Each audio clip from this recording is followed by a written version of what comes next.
नमस्कार दोस्तों, आज हम बात करेंगे स्किन के ऊपर जो इन्फेक्शन होता है, जो दाद होती है, रिंगवर्म होता है, उसमें इस्तेमाल होने वाली एक क्रीम दवाई लुलिकोनाजोल, उसके बारे में बात करेंगे। शरीर पर किसी भी प्रकार का दाद जैसे रिंगवर्म हो जाता है तो उसके पीछे का कारण क्या होता है कि एक फंगल होता है जिसका नाम ट्राइकोफाइटोन रूब्रम या इपिडर्मोफाइटम फ्लेकोसम, ये प्रकार के जो फंगस है वो स्किन के ऊपर at the present of moisture वो चिपक जाते हैं और जिसके कारण फिर वहाँ पे दाद या रिंगवर्म जैसा रेडनेस हो जाता है।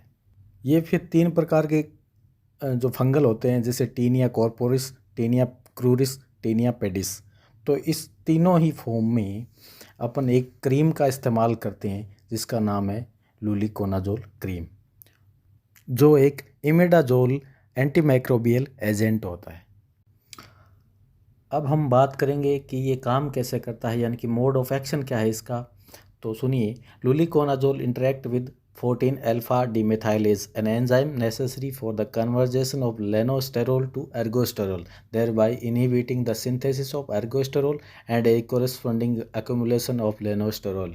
So it also increases cell membrane permeability, causing cellular component leakage of the fungal cell membrane। कि ये जो लेनोस्टेरोल से एर्गोस्टेरोल बनता है उस प्रोसेस को रोक देता है, जिसकी वजह से ये लेनोस्टेरोल प्रेजेंटली रिमेन्स पाया जाता है, जिसके कारण ये तो जब एर्गोस्टेरोल बनेगा नहीं जो फंगल की सेल मेम्ब्रेन है उसमें, तो फिर ये फर्दर ग्रो नहीं कर पाएगा और वहीं इसकी डेथ हो जाएगी फंगस। हम बात करेंगे कि इस क्रीम को कैसे लगाएं और कैसे इस्तेमाल करें।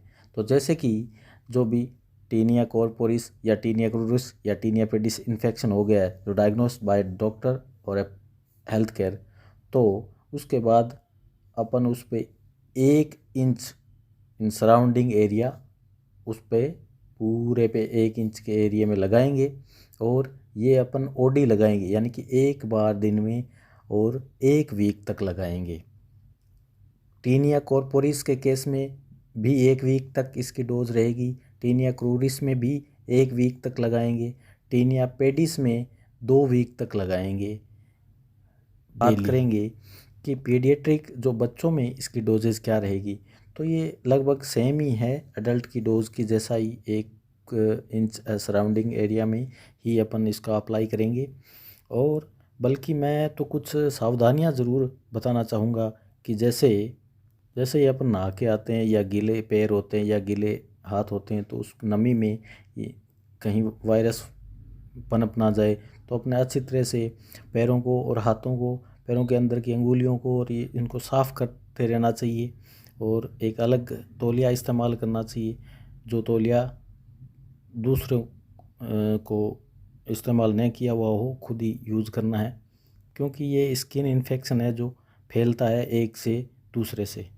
अपने प्रॉपर नाखून कटिंग करते रहना चाहिए, बाल वगैरह एकदम ड्राई होने चाहिए जिसमें नमी ना पनपे। ये कुछ ज़रूरी सावधानियां हैं। अपने कपड़े धूप में सुखाएं वगैरह, तो ये काफ़ी हद तक अपने जो नमी की प्रेजेंस ना होगी और वायरस वहीं डेथ हो जाएगा तो आगे नहीं फैलेगा।